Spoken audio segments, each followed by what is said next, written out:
Boa noite a todos, boa noite a nossa irmã, as irmãzinhas. Que a graça e a paz do nosso Senhor e Salvador Jesus esteja conosco. Quando eu recebi o convite do reverendo Marcelo, do presbítero Tiago, em nome do conselho, eu fiquei de verdade muito contente e honrado, irmãos. E entendam o seguinte, quando algum palestrante, algum ministro, enfim, alguma pessoa diz, eu fiquei honrado, o que eu quero dizer é que eu senti uma importância sincera em encontrar com irmãos e irmãs, algumas que eu não conheço pessoalmente, e poder, junto a vocês, refletir a respeito das Sagradas Escrituras e de temas que são, como o reverendo mencionou, relevantes. Na condição de cristãos e cristãs, na condição de cidadãos e cidadãs. Ou seja, é uma oportunidade que recebi da parte de Deus, ao me congregar com os irmãos e com as irmãs, de aperfeiçoarmos, segundo a graça do Senhor, quanto ao que as Escrituras nos ensinam a esse respeito da política, a respeito da forma como nós, servos e servas de Deus, devemos nos conduzir perante as autoridades públicas. Enfim, irmãos, recebam também o fraternal abraço do reverendo Charlie. Ele esteve aqui no meio do mês de maio, mais ou menos. Ele palestrou a respeito da sexualidade humana e as Sagradas Escrituras, ou como nós, como seres sexuais, devemos usar os nossos corpos, mentes e sentimentos para glorificarmos ao Senhor. Um abraço também de toda a nossa igreja. Irmãos e irmãs, o tema que o reverendo Marcelo e o presbítero Tiago me solicitaram a respeito dessa reflexão é a política, ou o cristão, a cristã e a política. E eu introduzo a nossa breve reflexão a esse respeito. Irmãos. Sim, agora consegui. Sensacional. Sensacional. Deixa eu voltar aqui. Muito bem. Irmãos, chamando a atenção para um fato corriqueiro. A não ser que eu ou vocês tenhamos decidido viver de forma isolada, como eremitas, é certo que nós participamos de várias comunidades. Nós integramos grupos diversificados, vivemos em sociedade. E esse fato, ele implica num outro dado. Em todo e qualquer agrupamento humano, sejamos nós brasileiros, sejamos nós italianos, japoneses, sul-africanas, nós participamos de relações em que há pessoas, ou um grupo de pessoas que exercem a atividade de governo por um lado, e há um grupo provavelmente muito maior que são governados. Isso é, nós podemos dizer, uma espécie de constante da vida humana, assim como são as relações de família, assim como é a prática econômica, as atividades de estudo, a religião, a política é um fato universal, irmãos.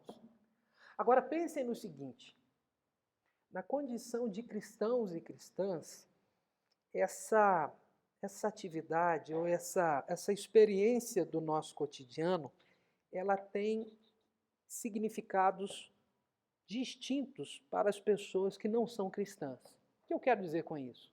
Porque nós estamos convencidos, e na verdade isso não é apenas uma convicção, isso é um fato. Acima de todas as autoridades políticas, nós sabemos que existe um governante, um rei supremo, o Senhor dos senhores, o governante que governa a cada uma das autoridades de todas as sociedades humanas que já existiram, que existem e que ainda existirão. Ou seja, nosso Senhor e Salvador Jesus Cristo. E, em vista disso, surge para nós, inclusive nesse tempo, por causa de uma série de consequências que nós cristãos e nós cristãs começamos a ser despertados e despertadas a nos aperceber, em presente, em decorrência de decisões de autoridades públicas que têm premido a liberdade de cristãos e cristãs de confessar a Cristo, de cultuar ao Senhor, de proclamar o Evangelho, de anunciar a lei moral do Senhor, em vista de vários comportamentos reprováveis diante de Deus, mas aprovados, cultivados pela mentalidade secularista do nosso tempo, nós nos fazemos uma série de perguntas. Por exemplo, quais são os deveres que as autoridades públicas, que os políticos e as políticas devem cumprir? Quais são as funções que nós, como cristãos e cristãs, devemos esperar que as diversas autoridades públicas, não apenas prefeito ou vereadoras, mas também juízes, deputadas, deputados, agentes das Forças Armadas, entre outros agentes que exercem funções de governo. Aqui, irmãos e irmãs, me permitam uma rápida observação. Vocês vão perceber que ao longo dessa nossa palestra, ao longo da nossa interação, eu vou usar a expressão governo, governante, corriqueiramente. Eu não quero restringir esta palavra apenas às pessoas que desempenham funções executivas ou que, no nosso contexto institucional, participem das atividades de administração pública, como um oficial do Corpo de Bombeiro, uma prefeita municipal, um secretário de Estado, um ministro de Estado, presidente da República. Governante no sentido abrangente. Toda e qualquer pessoa que recebeu a função de desempenhar o poder de controle ou de governo na sociedade. Pois bem, retomando então as nossas dúvidas que nós cristãos nos fazemos. Quais são os deveres que os governantes devem cumprir? Quais são as funções que as instituições políticas, instituições de justiça, instituições de legislação, instituições do Poder Executivo devem exercer e satisfazer? Outro problema, irmão, outra categoria de problema. Será que as autoridades públicas, elas estão sujeitas a algum critério moral? Elas têm a sua autoridade ou seus poderes oriundos de quem ou do quê? De onde ou de quem procede o poder? Será que é do povo reunido em assembleia ou da população de uma determinada nação? Ou do desejo das pessoas que de fato exercem o poder na prática, aquilo que os sociólogos e sociólogas ou os cientistas políticos vão chamar de elites da sociedade? Ou o poder provém de Deus? O poder político provém de Deus? Nós nos perguntamos. Terceiro lugar, será que um governante ou uma governante, uma pessoa que exerce poder, ela está sujeita apenas à lei civil ou existe um outro padrão normativo ou de moralidade a que governantes estão submetidos e responderão se não o fizerem, ou se não agirem bem? Será, irmãos e irmãs, eu vou voltar a falar sobre isso, será que a base da responsabilidade dos governantes é apenas a lei civil ou que um povo decide por meio de um processo eleitoral que deve ser feito ou que não deve ser feito? Ou os governantes eles estão subordinados, mesmo que sejam ateus e ateias, à lei de Deus? Outro problema. Esse também é premente. Como eu e vocês devemos nos conduzir na política. Será que é lícito a um jovem, por exemplo, o irmão que está ali no último banco, será que é lícito ao nosso irmão se candidatar a um cargo de juiz de direito? Ele cursar uma faculdade, um bacharelado em direito e depois participar de um concurso e ser nomeado um juiz? Isso é, no nosso refletir, como eu disse a vocês, nós vamos chamar isso também de função política ou função de governo. Um cristão pode ingressar às Forças Armadas ou às Forças de Segurança Pública? Isso também corresponde a uma atividade típica de governo. Podemos nós, cristãos, participar de maneira ativa do processo eleitoral? Podemos integrar partidos políticos? Quando, irmãos, nós somos convidados a contribuir com agentes públicos, qual deve ser a nossa postura? Afastamento, renúncia, neutralidade, ou podemos trabalhar como assessores de algum vereador, de uma vereadora? Podemos nos candidatar? Podemos ser políticos em sentido estrito, em sentido profissional, não apenas juiz, mas vereador, vereadora? Como nós cristãos devemos agir em vista dessa atividade que ela nos perpassa todos os dias, como seres humanos, a política? Um outro problema.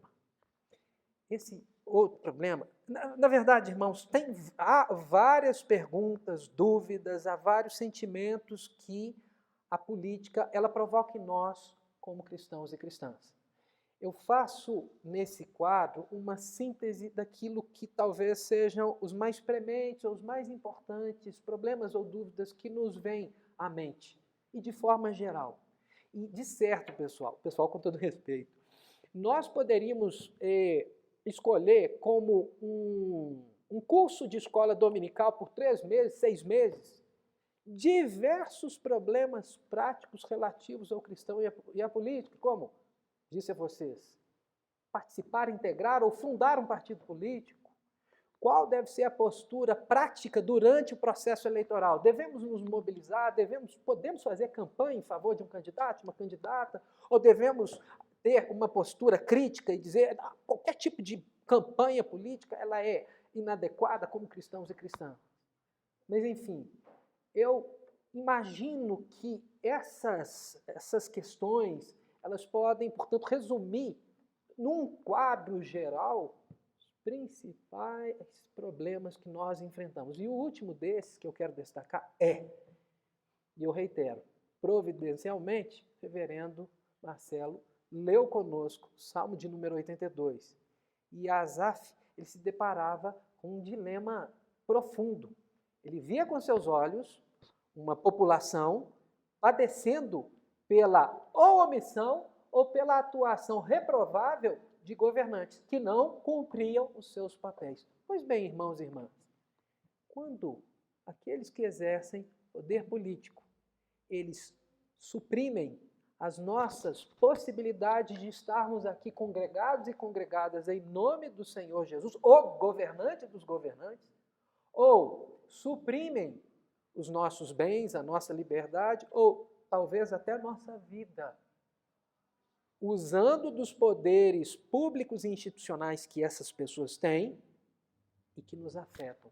Podemos nós nos rebelar? Irmãos e irmãs, não é para soar de forma demagógica ou retórica, mas todos os dias no mundo há irmãos e irmãs em Cristo com quem nós vamos encontrar na casa celestial e após a ressurreição na nova terra com Cristo, que morrem sendo perseguidos pelas autoridades das suas nações pelo fato de que são como nós, cristãos e cristãs.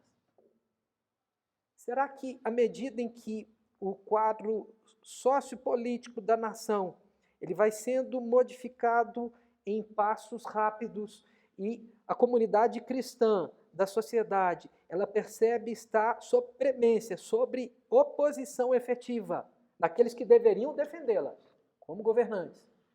Nós podemos usar dos meios de força para suprimir essa forma malévola de exercício da política?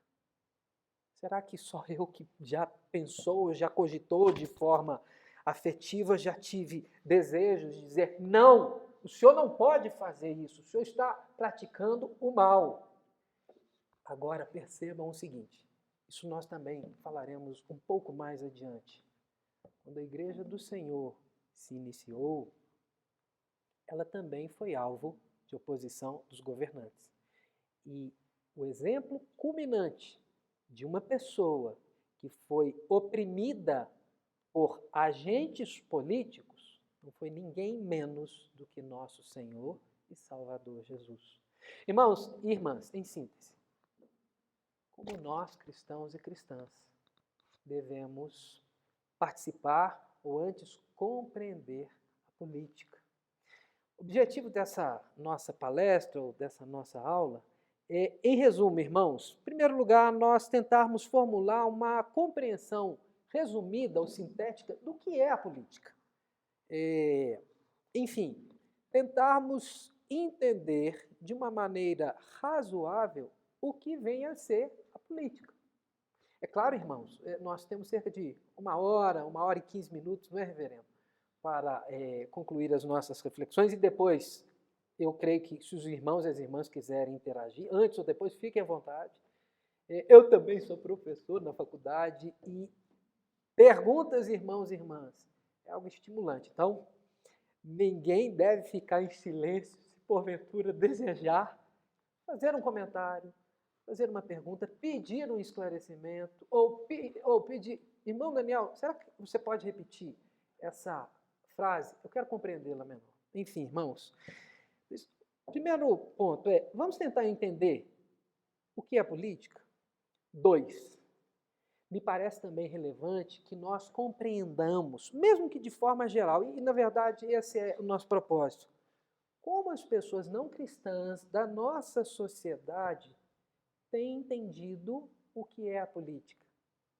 É muito importante que nós compreendamos a visão de mundo não cristã que está disseminada e que, na verdade, ela amolda a forma como as instituições políticas no Brasil têm sido usadas ou têm sido operadas.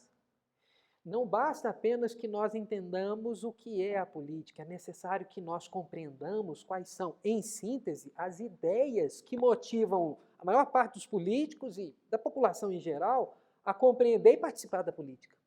Terceiro lugar, irmãos, como nós, cristãos e cristãs, a partir das Sagradas Escrituras, devemos entender a política.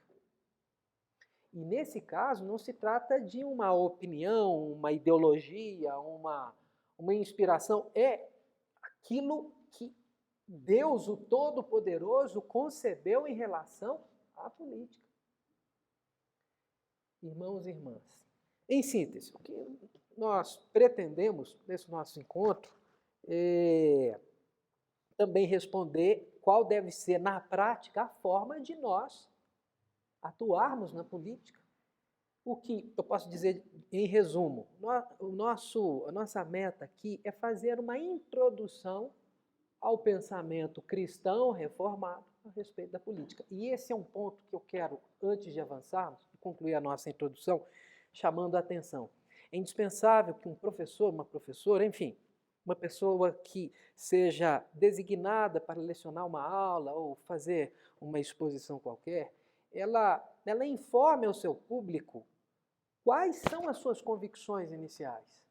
Se nós estivéssemos, por exemplo, num meio acadêmico e eu tivesse sido convidado para lecionar ou para expor essa mesma palestra, ainda mais seria importante eu dizer, irmãos, o meu ponto de partida ou o meu fundamento para essas reflexões são os ensinos das Sagradas Escrituras a partir da compreensão que nós, cristãos reformados, cristãos presbiterianos, podemos aprender e aplicar no cotidiano.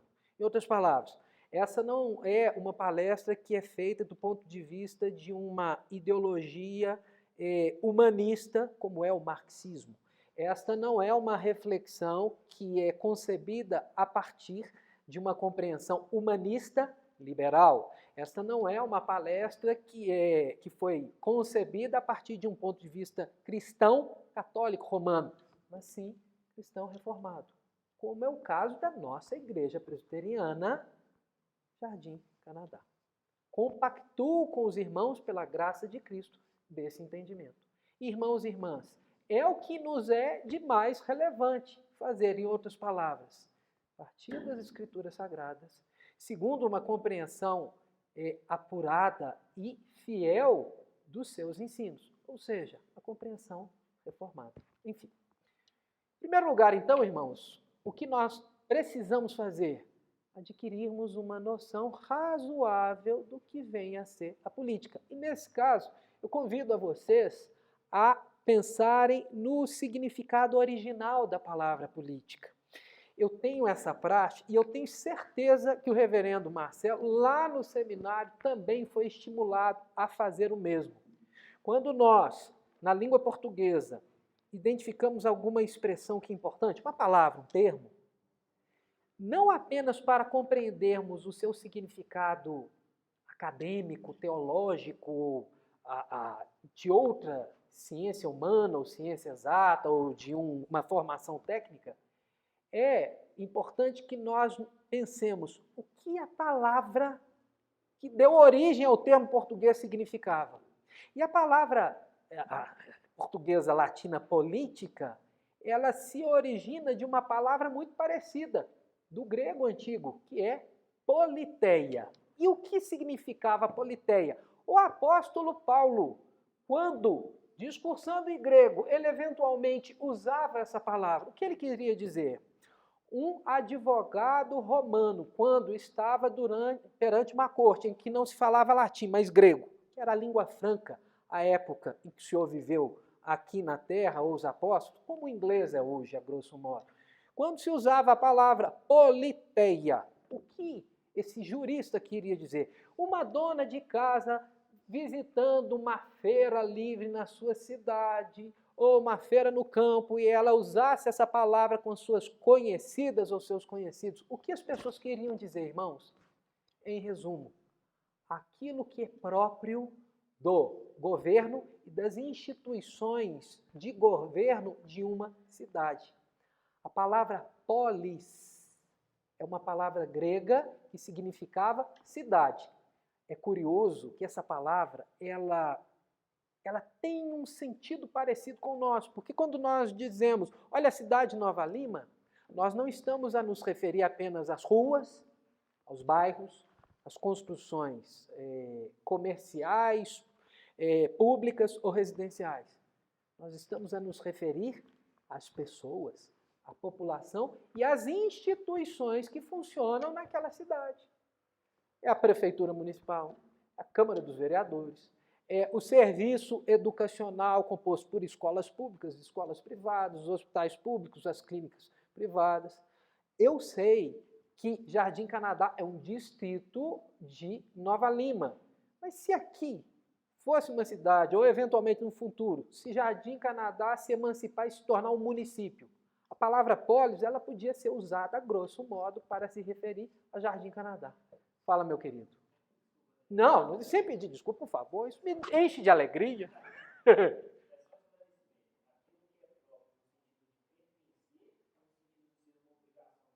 Aquilo que é uma característica, um dado componente da realidade de toda e qualquer cidade. O quê? As suas instituições de governo e as atividades de governo.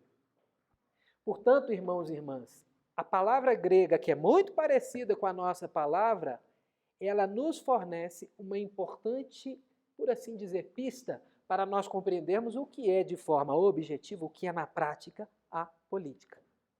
Bom, com isso em mente, o que nós podemos, agora no tempo presente, dizer política é, a grosso modo, tem 4 significados, ou 4 sentidos.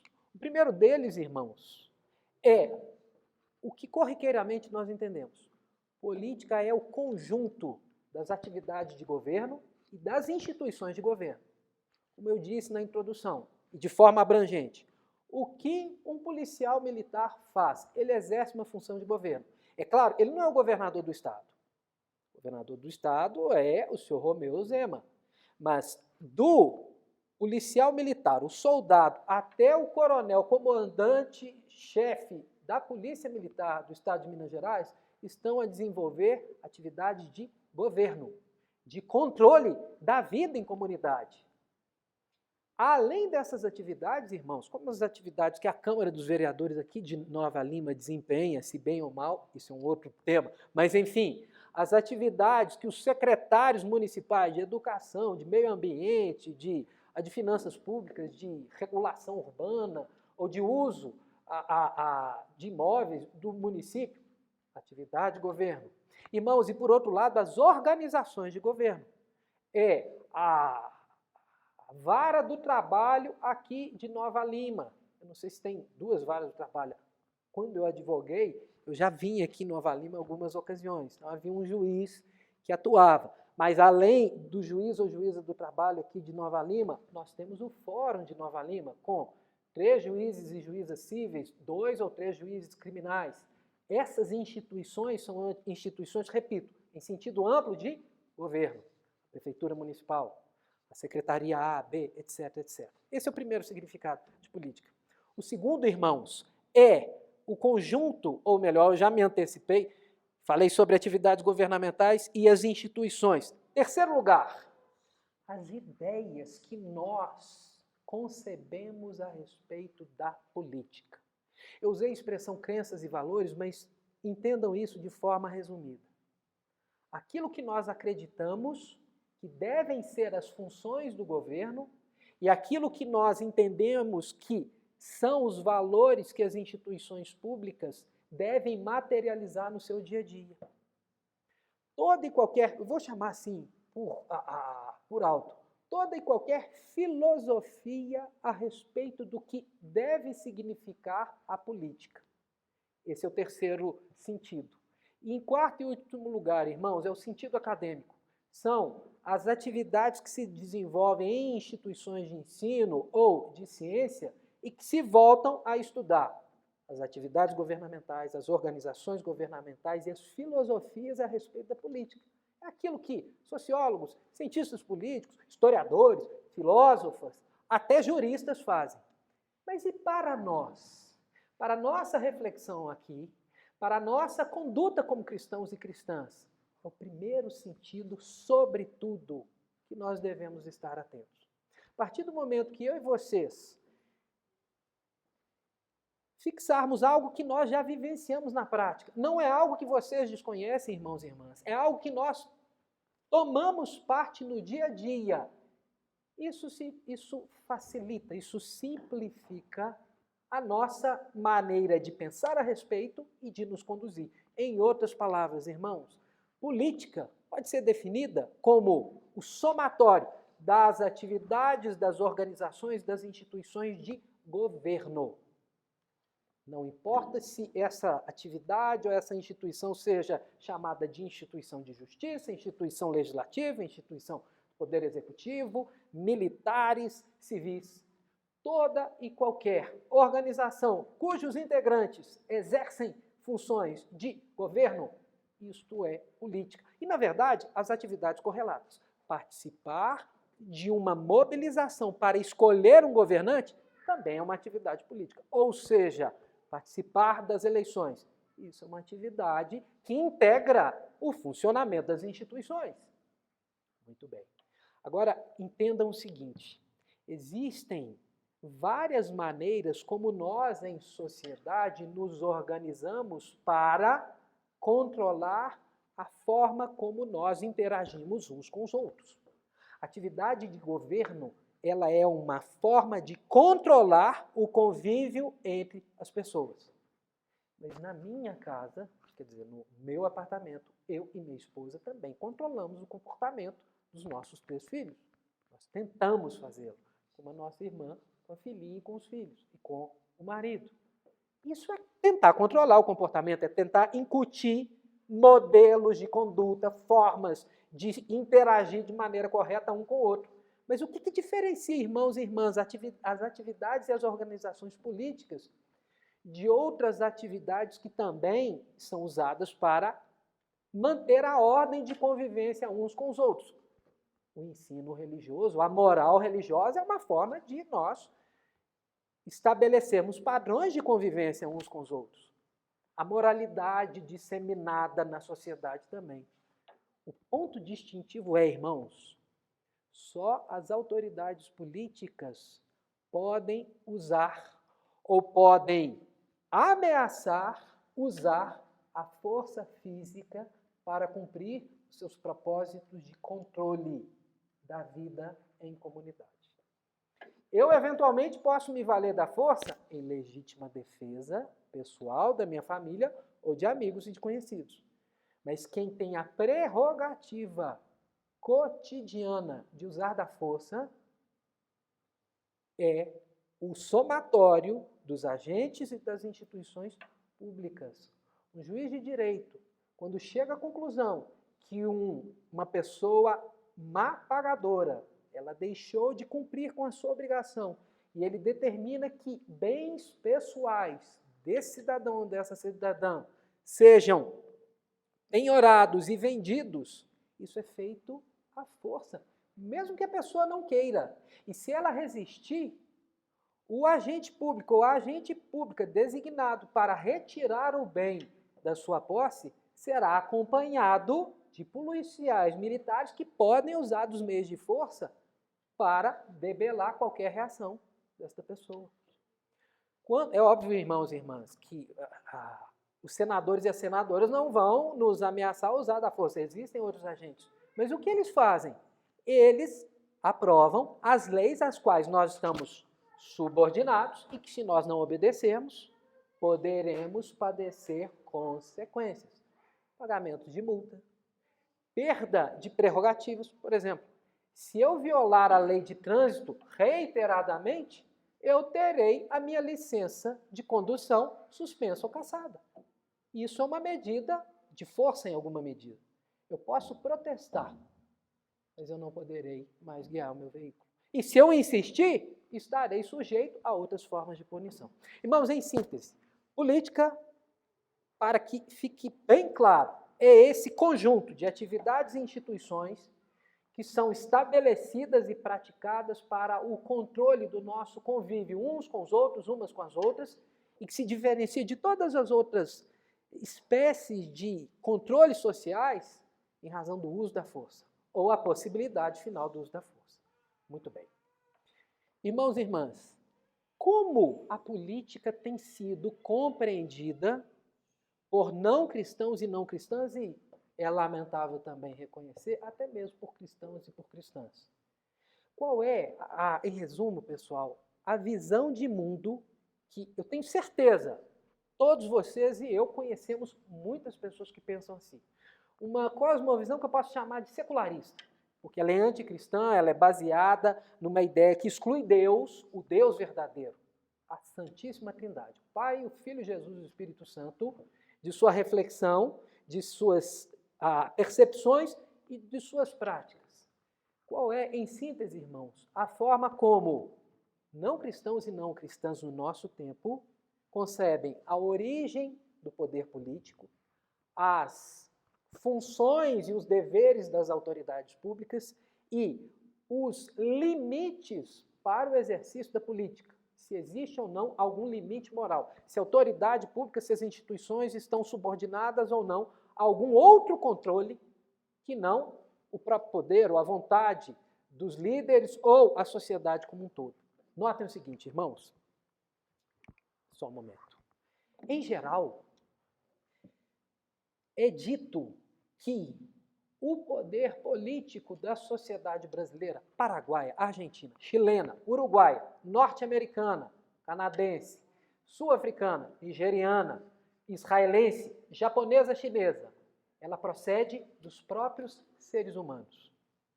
Hoje, essa concepção disseminada, secularista, ela é baseada na crença de que o poder político ele surge das próprias pessoas em vida social. Há uma expressão, irmãos, que ela existe no mundo legal, no mundo da política, e que nós, eu tenho certeza, já ouvimos em algum momento, soberania popular. O poder se origina do povo e é exercido pelo povo, de forma direta ou por meio de representantes ou agentes públicos. Portanto, essa forma secularista de conceber a política vê na própria sociedade a origem do poder. 2. Segundo essa percepção, não existe nenhum limite moral e religioso aos agentes públicos. Eles não respondem a nenhuma autoridade eclesiástica ou a nenhuma lei religiosa de caráter moral. Ainda que um governador de estado ele seja um cristão piedoso, no exercício da sua atividade, ele é compelido não a obedecer às Sagradas Escrituras, mas sim o que as leis do país lhe impõe. E mais, irmãos, segundo essa concepção, essa não subordinação das instituições políticas, dos agentes políticos às religiões, ela tem uma outra implicação, que é a seguinte: os seres humanos não estão subordinados a ninguém, exceto a eles mesmos. Portanto, os limites para o exercício dos poderes políticos, os limites das instituições políticas, são aqueles que nós, seres humanos, traçamos de acordo com as nossas próprias vontades, de acordo com as nossas próprias ideias, e não de acordo com o que um livro sagrado, porventura, nos ditasse. Em terceiro e último lugar, irmãos, quando nós nos perguntamos quais são as funções e os deveres que essa maneira secularista de conceber a política, ela disponibiliza. Em outras palavras, quais são as finalidades das instituições públicas? Para que nós elegemos prefeitos? Para que nós elegemos deputados estaduais? Para que existem juízes e juízes? Em primeiro lugar, essa concepção pressupõe que a primeira finalidade é a manutenção da ordem pública. Nós estamos aqui, graças a Deus, interagindo de uma maneira ordeira, de uma forma pacífica, respeitosa. Mas se porventura um delinquente ele invadir aqui o prédio da igreja e começar a criar uma série de transtornos e, portanto, provocar desordem, nós temos a quem recorrer, as autoridades públicas, a priori a polícia militar. O que não nos impede de usar de meios adequados de conter um delinquente. Afinal, a lei civil nos permite, a lei moral também. Em legítima defesa. E nos meios proporcionais. Mas, enfim, irmãos, essa é a primeira função. E ao meu ver, aliás, desculpe, isso é preponderante, não é ao meu ver, me parece que todos nós estamos de acordo que isso é uma função legítima das autoridades públicas. Agora, há outras funções que estão disseminadas no nosso tempo, e não apenas no pensamento, no sentimento, no desejo das pessoas, mas no próprio texto das leis e dos documentos institucionais, que são as seguintes: cabe às autoridades públicas e instituições prover serviços de infraestrutura, serviços de assistência. O que eu estou chamando de assistência, irmãos, são serviços públicos de educação, saneamento básico, saúde, etc, etc. Pensem no somatório de atividades que só aqui no espaço municipal nós temos. O CRAS, que é o Centro de Referência de Assistência Social. Eu não sei se aqui no Jardim Canadá existe uma unidade. Tem? Lá no centro com certeza tem. Mas o Tiagão está meio, com todo respeito, viu, meu? Irmãos, a gente fala, Tiago, presbítero, mas é a caridade, o amor cristão, né? Enfim, irmãos, pensem em todas essas funções para as quais existem vários servidores e servidoras públicas, além do próprio Poder Judiciário, mas esse é mais vinculado à manutenção da ordem pública. E também, irmãos, hoje há um credo generalizado segundo o qual cabe aos governantes controlar o funcionamento da economia. Vez ou outra, a gente escuta nos jornais, sobretudo televisivos ou na internet, impresso nem tanto, porque tem diminuído muito a circulação dos meios. O Conselho de Política Econômica do Banco Central manteve a taxa de juros em não sei quantos %. O presidente da República reclamou porque o Banco Central não reduziu a taxa de juros. O ministro da Economia vai propor um projeto para incentivar a indústria de veículos a aumentar a sua produção e vender em um preço mais baixo. O governo decidiu reduzir um determinado imposto e agora a gasolina e o álcool estão mais baratos. Há um projeto do governo estadual para estimular a instalação aqui no Jardim Canadá de uma indústria desta ou daquela natureza. A propósito, do outro lado aqui da BR-040, há o Distrito Industrial. E há uma série de empresas e pequenas ou indústrias de tamanho médio que têm sido instaladas nos últimos, eu vou falar de forma imprecisa, irmãos, nos últimos 20, 17, 15 anos. Eu digo isso porque falei para o reverendo Marcelo e para o jovem Rafael, que é lá da nossa igreja, da IPCN, meus pais nasceram a cerca de uns 90 quilômetros aqui do Jardim Canadá, fica próximo a Conselheiro Lafayette, chama Casa Grande, é um município pequeno. E, embora eles morem aqui, eles, desde o início da pandemia, têm passado muito tempo lá. Mas antes disso, então, é corriqueiro eu passar por aqui. Então, eu conheço do Jardim Canadá desde que eu me... Não de passar por dentro, mas de passar pela 040. Enfim, esse, eu não sei se o nome oficial é Distrito Industrial, mas certamente houve uma série de mobilizações entre Prefeitura Municipal e, eventualmente, Governo do Estado para incentivar a instalação dessas empresas aqui, por exemplo, reduzindo a alíquota de imposto municipal ou disponibilizando por meio de Banco de Desenvolvimento do Estado de Minas Gerais, uma linha de empréstimos mais barato para que os empresários pudessem ter o capital de giro, portanto, construir as instalações, fazer a contratação dos empregados. Irmãos, a síntese é essa. A visão secularista de função governamental, dever das autoridades é manutenção, conservação da ordem pública. E eu não disse, isso vale inclusive, irmãos, não apenas para delinquentes internos, agressores externos. O que as Forças Armadas da Ucrânia hoje estão a executar é uma atividade de ordem, é a manutenção da ordem interna contra uma agressão estrangeira. Atividade de infraestrutura, pavimentação de vias públicas, construção de pontes, etc., ou prédios públicos, assistência social e intervenção na economia. Incentivo, controle da economia. Pois bem. E quanto à visão de mundo que nós devemos ter, não se trata de uma simples escolha ou opinião, mas como nós cristãos, com base nas Escrituras Sagradas, somos mobilizados pelo Rei dos Reis, o Senhor, a entender o que é a política na prática. Não há uma distinção entre aquela noção geral que nós falamos no tópico 1 e aquilo que nós vamos ver no próximo slide. Irmãos, em primeiro lugar, mas muito distinto da visão secularista. Em primeiro lugar,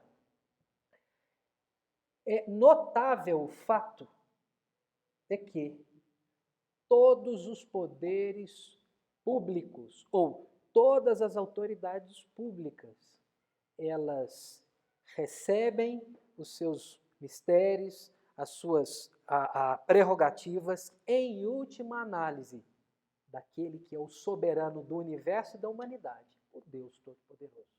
Para nós cristãos, soberania popular é uma ficção da ideologia humanista que atribui ao ser humano a causa inicial e a finalidade última da política. Para nós, não há soberania popular, há soberania divina. Deus, e de forma ainda mais precisa, é o Senhor Jesus, aquele que detém todo o poder, a partir do qual todos os governantes que já existiram ao longo da história da humanidade, que atualmente estão a exercer seus encargos, e ainda aqueles e aquelas que irão exercer. A fonte do poder está no Senhor. Dois irmãos. Toda e qualquer autoridade pública deve desempenhar as suas funções, em consequência disso, como delegados, como representantes do Senhor para a aplicação da sua justiça no convívio social.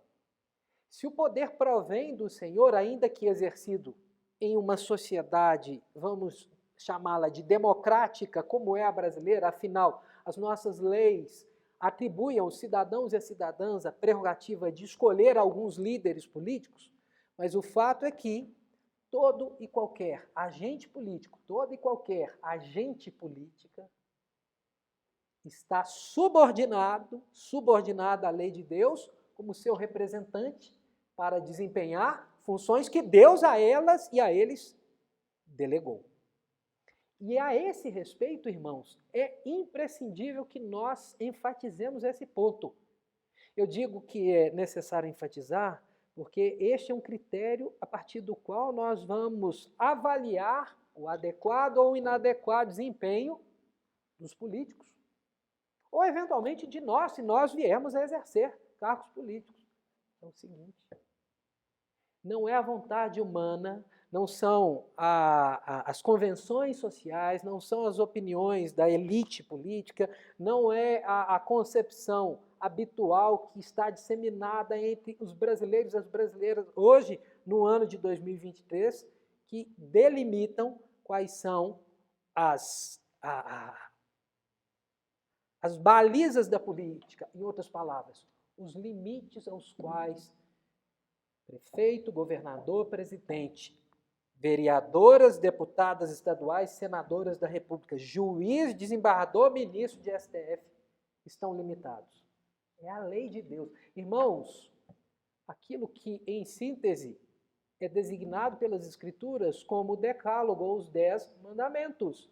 A lei moral do Senhor, ela não se aplica apenas a um cristão e uma cristã. Não é apenas o presbítero Tiago que, diante do governante, juiz da humanidade, o Senhor Jesus, que vai dizer, Senhor, de fato eu reconheço o meu pecado. Eu violei o 9º mandamento porque eu menti. Eu prestei falso testemunho contra o meu próximo. Não, um ateu será julgado por Cristo com base na sua lei moral. E este é o fundamento e o limite da atuação de todo e qualquer agente público. E cabe a mim e a vocês, meus irmãos, quando estivermos a avaliar a performance desses agentes, fazê-lo não à vista das nossas ideologias humanas, nossas preferências pessoais, os nossos sentimentos do que se concebe ser justo, injusto, adequado, inadequado, conveniente ou inconveniente. É a lei de Deus. E, com base nessa lei, na verdade, no Evangelho, nas Escrituras como um todo, nós podemos identificar qual é a função essencial para a qual são designados e designadas agentes políticos. A manutenção, irmãos, a manutenção da ordem. Desculpe, irmãos, agora que eu percebi que eu estava exibindo um trecho ali da Constituição, me perdoem. Aqui está, nesse terceiro tópico do slide, a síntese do que eu estive a falar agora há pouco. Origem do poder político, segundo as Escrituras Sagradas e, portanto, de acordo com a nossa visão de mundo reformada. Ela vem de Deus. 2. Os seres humanos, portanto, eles não têm autoridade política. E os limites provêm do Senhor e não do que nós concebemos. 3. A lei de Deus é o limite, é o fundamento a partir do qual devemos avaliar toda e qualquer decisão política, toda e qualquer atividade política, todo e qualquer projeto de governo municipal, toda e qualquer decisão de ministro do Supremo Tribunal Federal. É a lei de Deus. E agora, 4º lugar, quais são as funções? Para que Deus designa agentes políticos? Resposta, irmãos, em síntese, para a manutenção da ordem, para que as pessoas possam conviver umas com as outras de uma maneira mais ou menos pacífica, de uma forma, o mínimo, justa, de uma maneira em que eu não corra o risco constante de ter o meu patrimônio espoliado ou a minha integridade física afetada, ou dos meus filhos, da minha filha, da minha esposa, dos meus irmãos e de minhas irmãs aqui da Igreja Presbiteriana do Jardim Canadá.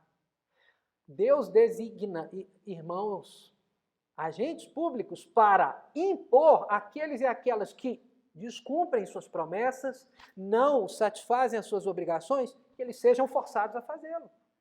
Se eu não pagar a fatura que a CEMIG emite, porque ela me prestou o serviço de distribuição de energia elétrica. É verdade que a CEMIG é uma empresa pública, né? Uma sociedade de economia mista, mas o que eu quero chamar a atenção aqui não é quanto à empresa em si, mas se eu não pagar, essa empresa ela tem autorização da lei das autoridades públicas, me desculpem a redundância, de cortar o fornecimento. Ao mesmo tempo, os advogados e as advogadas da empresa se mobilizarão para requisitar uma autoridade pública, um juiz ou uma juíza, que eu seja cobrado. E se eu continuar nessa situação de inadimplência, de não pagamento, eu posso ter bens perdidos contra a minha vontade. Eu serei forçado. Deus institui autoridades para que nós sejamos também protegidos, volto ao exemplo que mencionei instantes atrás, de agressões de governos, exércitos ou populações externas que querem roubar as nossas riquezas. Deus constitui os governantes também para a promoção da paz da nação contra terceiros. Irmãos, essa é a síntese. E sem dúvida algo que, em segundo lugar, é uma implicação lógica. Infraestrutura, sem dúvida alguma. As autoridades públicas devem zelar, pelo menos fiscalizando com que a infraestrutura que as pessoas usam para suas atividades corriqueiras esteja adequada. Bom, agora pensem comigo, irmãos, comparemos esse quadro com a principal lei brasileira, que é uma lei que se diferencia das outras, porque ela trata em especial, não apenas da política. Que lei é esta? A famosa Constituição. Irmãos, o sistema jurídico de todas as nações, ele é formado por uma série de leis. Código Civil, que vai reger a vida privada das pessoas, família, propriedade, funcionamento de empresas, as heranças que os falecidos deixam para parentes ou amigos. O Código Penal é outra importante lei que existe em todas as nações. Vai proibir práticas de crimes, mas vai prever também as punições. A Constituição é uma lei. Mas o que a diferencia do Código Civil, do Código Penal, do Código de Defesa do Consumidor, ou do Estatuto da Criança e do Adolescente, do Estatuto dos Idosos e várias outras leis? Sobretudo o seu tema principal, política. A Constituição, irmãos, é a lei das instituições políticas de uma nação. E vejam que interessante. Dissemos minutos atrás que, em síntese, a visão de mundo secularista, ela pressupõe que o poder se origina da sociedade, não existe nenhum limite moral aos agentes públicos ou políticos, exceto aqueles que a sociedade define por meio da lei humana, e que as funções que o Estado, que governantes devem cumprir, são variadas. A manutenção da ordem, infraestrutura, sim, mas também disponibilização de obras de assistência social, de controle de economia. A nossa Constituição, ela explicita isso. Agora eu volto, portanto, aquele quadro está em uma letra menor, então eu vou ler para os irmãos e as irmãs. Artigo 1º, artigo 3º e artigo 19 da nossa lei política. Artigo 1º, a República Federativa do Brasil, que é o nome oficial da nossa nação, ela constitui-se um Estado democrático de direito. É um termo, é uma classificação jurídico-política da forma como a instituição pública brasileira se organiza. Agora, olha que interessante, irmãos. O Estado brasileiro, ele tem como fonte do seu poder o quê? Parágrafo único. Todo poder emana do povo, que o exerce por meio de seus representantes eleitos ou exerce de forma direta nos termos dessa Constituição. O que é a principal lei brasileira que foi escrita entre 1986 e 1988? Tem cerca de 30 e tantos anos. O que os seus autores e as suas autoras tinham em mente? Que a fonte do poder político é o povo. É a soberania popular, a nossa ideologia de base.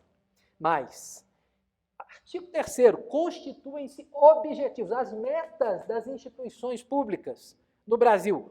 Construir uma sociedade livre, justa e solidária. Podemos dizer que isso é uma espécie de resumo da ideia de ordem, manutenção da ordem. Embora não seja apenas isso. 2, garantir o desenvolvimento nacional. O que é desenvolvimento nacional? É o crescimento da economia, geração de postos de trabalho, é a redução de desemprego, etc, etc.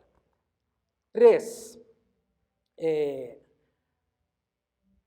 erradicar a pobreza e a marginalização e reduzir as desigualdades sociais e regionais. Ou seja, combater a baixa riqueza da sociedade, da população em geral.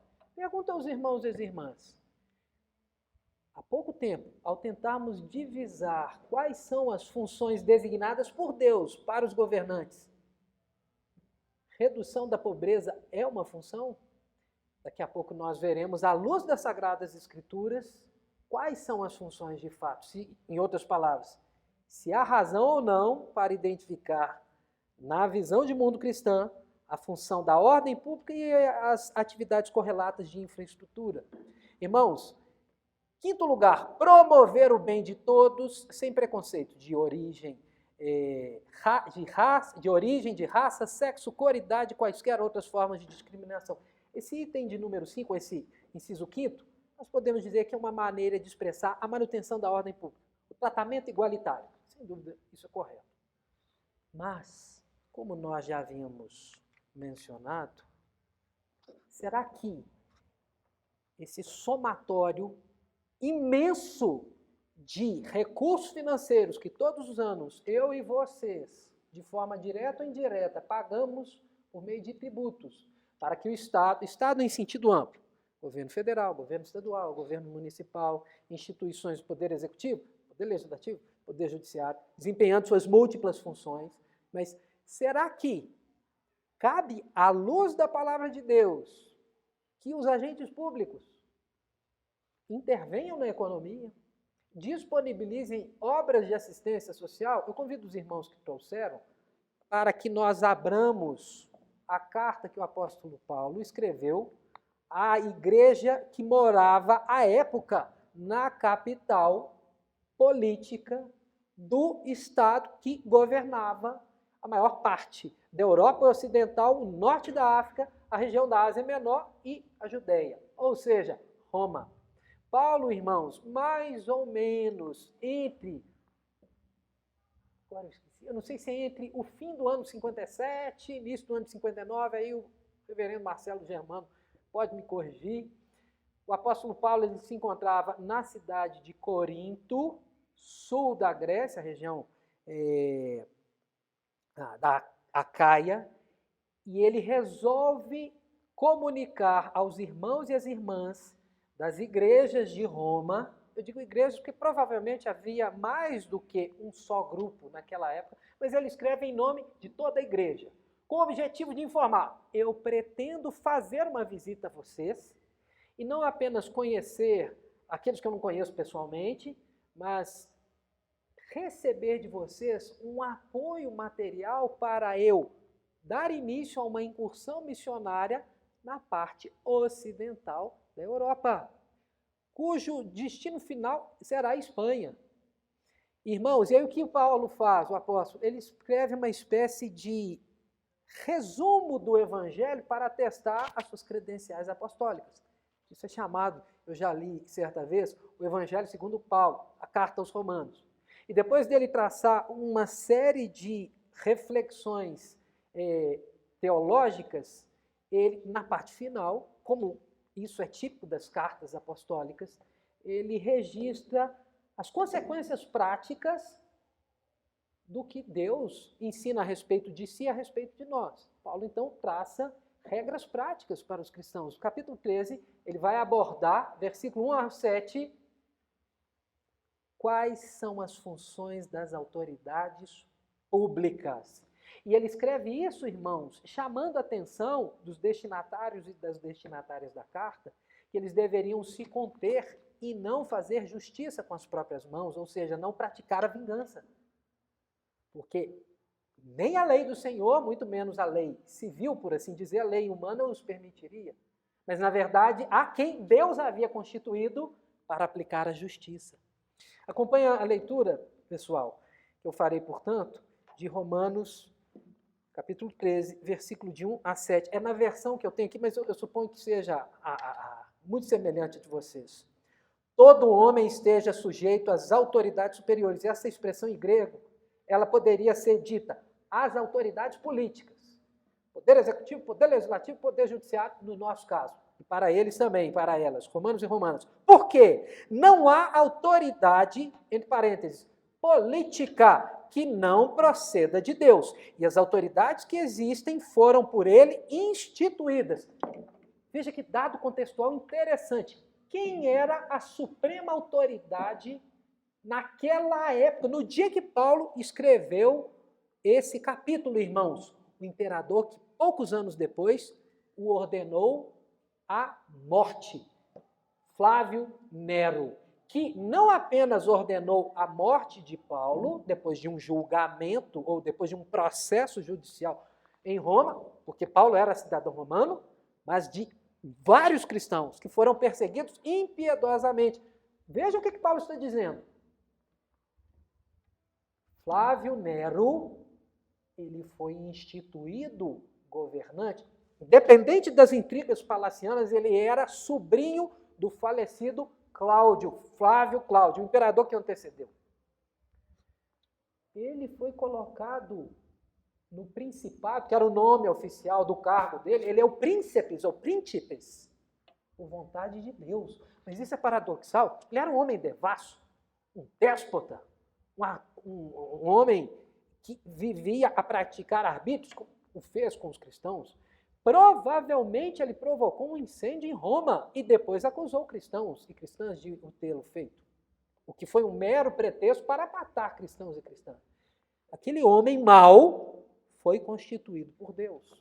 Irmãos, há várias, na verdade, milhões de pessoas que padecem ao norte do Brasil, na Venezuela, porque aquela sociedade está sob uma ditadura. Padecem fome, ausência de liberdades políticas, perseguições. Deus instituiu Nicolás Maduro e antes o generalíssimo e falecido Hugo Chávez. E nós podemos, inclusive, aplicar esse raciocínio e devemos para o contexto brasileiro. Quem são aqueles e aquelas que exercem a autoridade política, seja no âmbito local, regional ou nacional, que não têm uma postura adequada? São pessoas vis. São homens e mulheres que sequer a lei do país tem respeitado, ou melhor, tem pervertido. Segundo o próprio Deus, falando pelo Espírito Santo, na pena do apóstolo Paulo, também foram instituídos. Porque o poder procede do Senhor. Mas não quer dizer que eles estejam a agir de forma inocente ou isenta. Sigamos. Versículo 2. Adiante. De modo que aquele que se opõe à autoridade, o cidadão e a cidadã que se opõem à autoridade, ele resiste à ordenação de Deus. E os que resistem trarão sobre si mesmo condenação. Porque os magistrados, que é uma outra expressão que se aplica a todo e qualquer exercente de poder político, seja qual for a função específica, porque os magistrados, eles não, aqui é pressuposto, eles não foram constituídos para o temor, quando se faz o bem, e sim quando se faz o mal. Queres tu não temer a autoridade? Faze o bem, terás o louvor dela. Visto que a autoridade é, agora eu vou enfatizar, ministro de Deus para o teu bem. Que bem é esse? E não é sem motivo que esta autoridade, ela traz a espada. Porque é um ministro de Deus, está escrito, irmãos, vingador para castigar o que pratica o mal.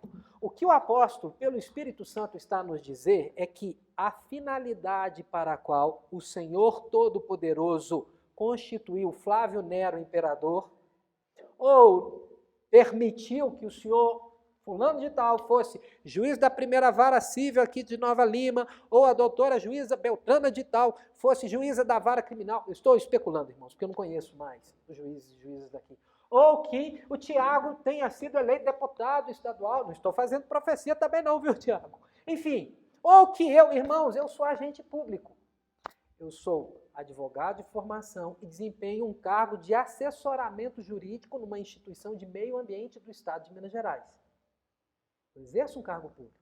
Então, em alguma medida, eu posso dizer que eu faço parte desse mandamento do Senhor, de auxiliar a advogada-chefe da instituição a assessorar o dirigente na tomada de decisões típicas desse órgão que fiscaliza o uso das águas aqui no estado de Minas Gerais. Pois bem, mas antes disso, qual é a função primária? E sem dúvida, a aplicação da força para a punição daqueles e daquelas que não respeitam a lei, aqueles que delinquem, aquelas que descumprem as suas obrigações. Irmãos, eu quero enfatizar, ou melhor, chamar a atenção a respeito de 2 dados nesse texto.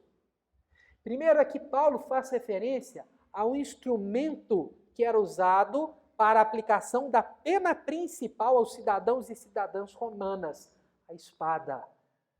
Tem um nome lá em grego que eu esqueci, mas sim, ela correspondia à espada romana, ao gládio romano, que quando alguém cometia o crime mais grave, ou os crimes mais graves, o cidadão era decapitado, ele perdia a sua cabeça. Era concebido pelos romanos como uma espécie de pena misericordiosa, com mínimo de dor. Diferente das penas, por exemplo, de crucificação. Ou uma pena de prisão perpétua, em que a pessoa era trancafiada num calabouço e provavelmente morria, não de velhice, mas por causa de uma série de doenças, num ambiente sem condições adequadas de higiene, frio, etc. Pois bem, 2 irmãos. Paulo escreveu para a igreja que vivia na capital, e na capital, sobretudo, era uma prática política institucional corriqueira, disponibilização de espetáculos gratuitos.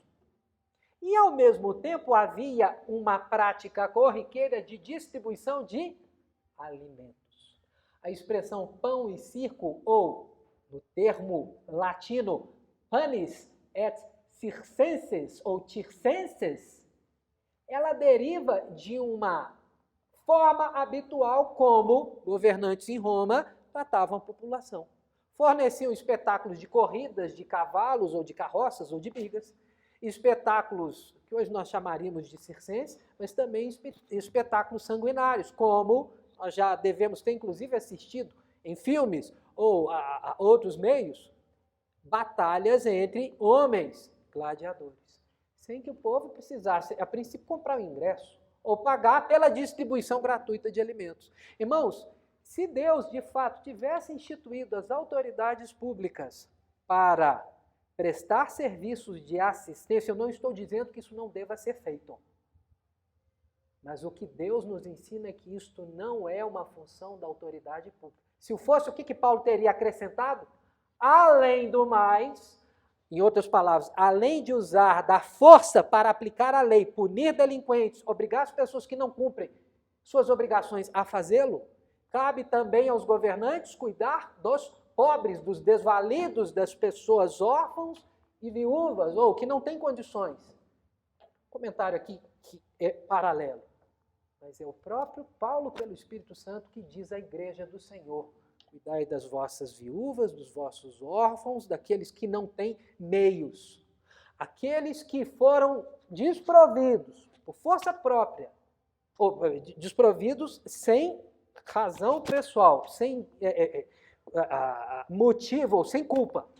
Esses devem ser por nós cuidados, a começar dos domésticos da fé. Sem dúvida, irmãos, cabe a nós, cristãos e cristãs, na verdade, de forma geral, a todos os seres humanos, serem compassivos e caridosos com aqueles que, de forma justa, carecem. Mas isso não é função do governo. Agora, percebam como é disseminado na nossa sociedade e nas instituições, nas leis, uma função governamental que é usurpada, ou melhor, é usurpadora. O apóstolo Paulo, portanto, irmãos, ele continua, 5 ao 7. É necessário que estejais sujeitos às autoridades, não somente por causa do temor da punição, mas também por dever de consciência. Cristãos, por quê? A autoridade vem do Senhor, a autoridade política. Por esse motivo, também pagais tributos, porque são ministros de Deus, atendendo constantemente a esse serviço. Qual serviço? De distribuir alimentos para angariar a legitimidade, ao contentamento do povo romano, ou fornecendo espetáculos públicos. Não é por essa razão que pagais tributos, mas é para a aplicação da força na contenção dos delinquentes, dos inadimplentes e na manutenção da ordem pública. É por isso. E é claro, em primeiro lugar, por temor ao Senhor, sabendo que eles são delegados, são representantes de Deus para conter o mal que está disseminado em todos nós. Conclui então o apóstolo Paulo, né? Pagais a todos o que lhe é devido. A quem tributo, tributo. A quem imposto, imposto. A quem respeito, respeito. A quem honra, honra. Em outras palavras, o apóstolo está resumindo. Cabe a nós, como cristãos e cristãs, respeitarmos as autoridades, sejam elas quem forem, para que elas desempenhem as suas funções e contribuir com elas, pagando, inclusive, os nossos impostos. Mas quais são essas funções? A primária. Aliás, aquela que exclui as outras que são corriqueiras do nosso pensamento contemporâneo. A manutenção da ordem pública. A paz civil interna, a paz civil externa e a exigência de que todo e qualquer tipo de promessa seja cumprida. Promessa comercial, promessa particular. É para isso que Deus instituiu os seus agentes.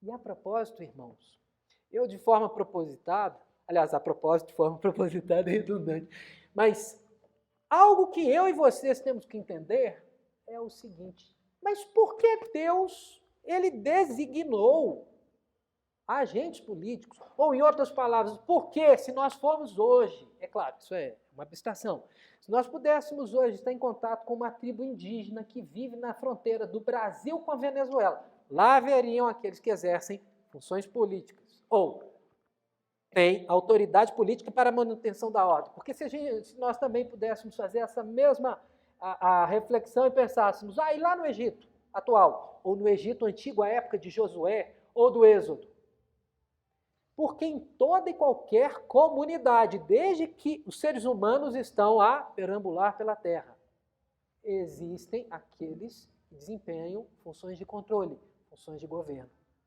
Irmãos, 3 razões fundamentais. Quais são as causas da política? Quais são as necessidades de termos governantes no nosso meio? O que é uma necessidade universal? Em primeiro lugar, o fato de que nós convivemos. Nós não apenas existimos de forma individual, mas nós vivemos de forma intersubjetiva. O ser humano é um ser gregário, social por definição, louvado seja, porque Deus em si é tripessoal. Nós ansiamos manter convívio uns com os outros. Alguns nem tanto, mas enfim. Isso é da nossa natureza. E a partir disso, há um outro dado. Nós temos planos e interesses diversos. E muitas vezes os nossos interesses, eles entram em choque. Eventualmente eu quero construir no meu imóvel um tipo de muro com uma determinada altura que vai causar um mal-estar ou um conforto esqueci o nome, irmão lá do fundo. O Wesley. Aliás, desculpa, eu nem perguntei seu nome, na verdade. Então, irmãos, pensem no seguinte: é errado em si reformar ou elevar um muro de um imóvel? A priori, não. Por outro lado, é errado que o meu vizinho, ele também solicite a mim que o muro não tenha determinada altura. Isso também não é errado em si. Quando, irmãos, há uma divergência de interesses, é necessário que um terceiro haja como árbitro. E aqui um comentário que eu vou fazer, rápido. Isso, inclusive, poderia nos permitir muitas outras reflexões. Mesmo que o pecado não existisse, haveria autoridade pública ou autoridade política. Pensemos na figura do Éden, pré-queda. Adão e Eva. E vamos só por especulação imaginar que a queda não tivesse existido, pelo menos nos primeiros anos.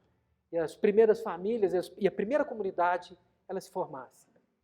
Adão certamente seria o líder político. Ele estaria a arbitrar interesses. O pai, o avô, o bisavô, nós pensamos em construir uma barragem aqui, ou esse desvio de rio. Então, o fulano de tal, seu sobrinho entende que deve ser assim, mas a Beltrana de tal entende que é assado. Então vamos arbitrar, eu vou julgar entre vocês. Notem, não há nenhum mal aqui. Há interesses legítimos, como o exemplo que eu dei quanto ao Wesley. Estou pensando em construir isso. Ou, vamos pensar no seguinte, o irmão aqui agora, um pouco à frente do Wesley, o Gabriel. O Gabriel pensou em montar uma empresa, criar uma indústria, uma pequena indústria de alimentos. produzir batatas fritas ou outros bens alimentícios, salgadinhos, biscoitos. E ele pensa, eu vou comprar um terreno aqui nesse bairro, no bairro X. Mas próximo àquele terreno já existe um hospital funcionando. E para produzir batatas fritas, salgadinhos, produz-se um tipo de odor. E isso num ambiente próximo ao hospital não é adequado. Veja, o que o Gabriel pretende é lícito? É. Algum mal em si? Nenhum. E o hospital funcionar sem esse tipo de interferência é algo também legítimo? Bom, sem dúvida. É necessário que haja uma autoridade para arbitrar entre diferentes interesses. No entanto, irmãos, há outro ponto que é também essencial, e talvez esse é o fundamental. Porque existem autoridades públicas e como nós acabamos de ver, como elas se materializam na imagem que Paulo descreveu, pelo uso da espada, do uso da força. Pecado. O mal moral. Nós não apenas temos interesses diversos, ou eventualmente conflitantes, ou não convergentes. Nós violamos constantemente a lei de Deus. E muitas vezes essa violação, ela não é limitada a uma mentira que não provoca um prejuízo material, um prejuízo afetivo de grande dimensão. Muitas vezes, o pecado que nós cometemos como seres humanos, e aliás, desde o início da humanidade, ele tem repercussões de grandes proporções. É tirar a vida de uma pessoa ou furtar uma outra pessoa. É deixar de pagar uma conta que vai prejudicar o empresário a pagar o salário dos seus empregados. E assim sucessivamente. Por causa do mal moral, irmãos, por causa do pecado, Deus instituiu e tem instituído e vai continuar a instituir até que o próprio Senhor volte e julgue a toda a humanidade, homens e mulheres, para exercer a força com o objetivo de manter, como mencionei minutos atrás, o mínimo de uma ordem pacífica de convivência, respeitosa, ordeira, suprimindo e punindo aqueles que praticam crimes ou agem de forma delinquente, ou culminam em delinquência, por um lado, e aqueles e aquelas que descumprem com as suas obrigações e compromissos, e que são forçados a pagar aquilo que é devido, ou prestar o serviço que é necessário. É por essa razão, sobretudo, que as autoridades têm a prerrogativa de usar a força, tal como elas o fazem. Bom, diante disso, e agora avançando para as nossas últimas considerações, é o caso de nós nos perguntarmos, pois bem, como nós então devemos agir? Como nós devemos participar da vida política? É incontornável, irmãos. Nós, repito, como disse no início, na introdução, a não ser que eu decidi viver de maneira isolada, como um eremita, um ermitão, eu convivo com outras pessoas, algumas governarão, outras serão governadas. E eu posso participar como um governante ou apenas como um governado? Enfim, irmãos, o que cabe a nós fazermos? Eu creio que, com base na leitura naquele texto que fizemos agora há pouco, e há outros textos também, nós podemos sintetizar o seguinte: cabe a nós, ou é dever que Deus nos atribui, obedecer às autoridades públicas, cooperar com elas. O que a lei civil me ordena, eu devo obedecer. Se eu, irmãos, uma prática corriqueira, se eu encomendei uma pilha por um site eletrônico, eu vou receber o boleto. Eu tenho que pagar. Ah, mas irmão Daniel, são R$20 e eu posso pagar isso depois. Irmãos, se você não pagar, embora a Amazon não faça isso, ela vai simplesmente cancelar o boleto, ou lojas americanas online, ou seja lá como for. Mas se ela não fizer isso, a lei civil lhe permite cobrar perante o Poder Judiciário desse ato meu. E aí eu estarei submetido. Seja qual for o inconveniente, o desconforto, a vergonha, é algo aparentemente mínimo. Irmãos, é indubitável. Se a lei brasileira me exige participar do processo eleitoral, tem que participar. Eu posso discordar por motivos que não são contrários à lei de Deus, mas também que a lei de Deus não os impõe. Por uma opinião, eu entendo que num país como o nosso, com essa população nessa quantidade, não seria necessário obrigar a pessoa a participar da votação. Mas se a lei atualmente nos impõe, e se isso não é um pecado, se não viola a lei de Deus, eu devo cumprir. E devo auxiliar a autoridade pública. Testemunhei, um exemplo, testemunhei um acidente de trânsito. Agir como uma testemunha, é claro, uma série de inconvenientes. Você está indo para o trabalho e às vezes verifica isso, mas isso é uma função importante. Você contribui com a verdade, com o exercício legítimo da justiça. Pagar um imposto é cumprir a lei e cooperar com a autoridade, porque mediante o dinheiro que ela vai pagar, ou que os agentes públicos vão pagar as suas próprias contas, vão permitir que a Polícia Militar continue a funcionar, o Corpo de Bombeiros, o Serviço de Atendimento de Urgência, o SAMU, etc. É claro, há muitos gastos que são ilegítimos, porque são contrários à lei de Deus, e muitos são criminosos. Dinheiro que é desviado. Mas nós estamos pensando naquilo que é correto. Mas, irmãos, nós temos que orar ao Senhor em favor da autoridade. Ainda mais quando ela agir de forma reprovável. Comentava com o Rafael a respeito de uma declaração de parece que um ministro, durante essa semana, em que ele incentiva a sua comunidade a orar para que Deus aplique o juízo contra uma autoridade pública brasileira. Mas ele não falou dessa forma, vamos dizer, mais ou menos respeitosa como eu fiz. Usou uma palavra menos delicada, por assim dizer. E isso provocou a reação de ministros, etc. Irmãos, nós temos que orar em favor. Paulo, irmãos, pensem nisso. Aliás, o apóstolo Pedro, ao escrever a sua primeira carta, ele o faz. O apóstolo Paulo também. Temos que orar pelos governantes. E quando Paulo e Pedro falaram, era Nero ainda o governante. Aqui ele tem uma expressão mineira, ele era uma bisca, por assim dizer, ele é meio ofensivo, o Rafael conhece, eu aprendi isso do meu pai e da minha mãe. Homem reprovável, mas temos que orar. Com efeito, há uma série de autoridades públicas eminentes na nossa nação que, ainda que se declarem cristãs ou cristãos, não são. São, na verdade, hipócritas. São homens que dizem para seu eleitorado, ou para seus possíveis eleitores, olha, eu pessoalmente sou contrário ao aborto. Eu, pessoalmente, sou contrário a relações afetivas entre pessoas do mesmo sexo. Mas eu tenho que respeitar, eu tenho que cumprir a lei do Estado laico. Irmãos e irmãs, agora não temos irmãs, mas irmãos, até destas pessoas devemos ser mobilizados a orar em favor delas. Não apenas pela conversão, mas para que elas ajam de forma adequada à luz do mandamento do Senhor, à luz das suas vocações como governantes. Mas também é verdade que, se devemos orar, não devemos nos calar quanto às decisões, a planos de governo, a ações praticadas por agentes públicos que contrariam a lei de Deus.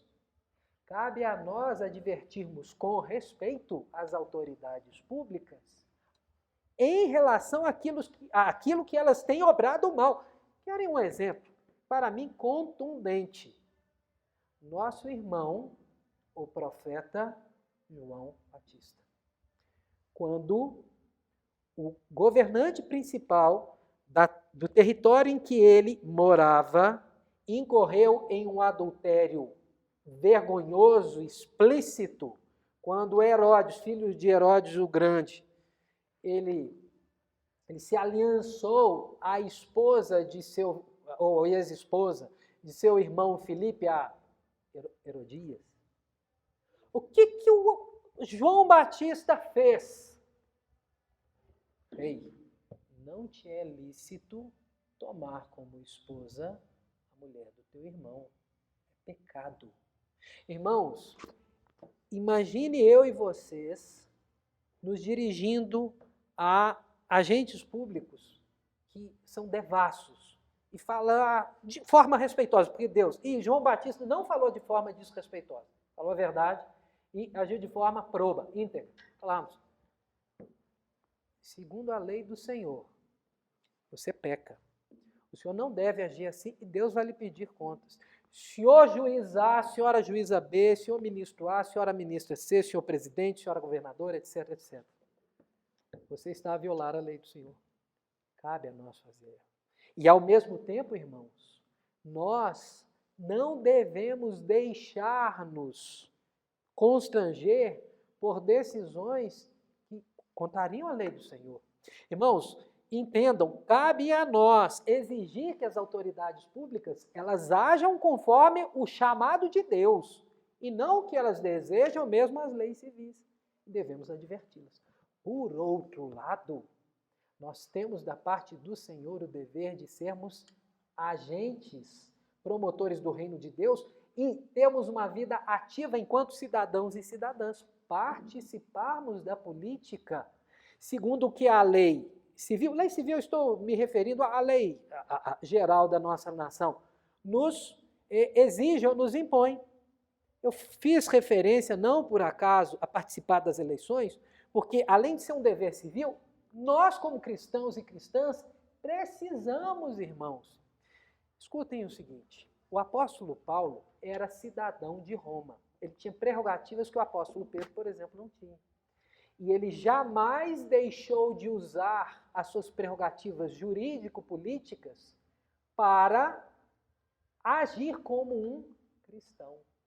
Cabe a nós. Se você, Wesley, se você concebe como um plano de vida desempenhar um cargo público, seja na polícia militar, seja no poder judiciário, seja como vereador, irmãos, as autoridades públicas, como nós temos visto, elas são instituídas por Deus para desempenhar uma função importante. São seus representantes para conter os efeitos do pecado, limitando as consequências péssimas do pecado. Manutenção da ordem pública, punição dos desobedientes, dos delinquentes. Meu irmão, se isso é um plano de vida, Deus pode estar, portanto, te vocacionando, te chamando para tanto. É um cargo de maior dimensão, presidência da República, Senado Federal, atuação na diplomacia, representação do governo brasileiro perante um governo estrangeiro. Irmãos, todos os cargos públicos que não violam, cujas funções não são de violação da lei de Deus, se nós nos identificamos com isso, Deus está nos vocacionando. Atuação nas Forças Armadas, sem dúvida, um nobre cargo. Nas Forças de Segurança Pública, outro nobre cargo. Isso é da essência da função do governo comissionado por Deus.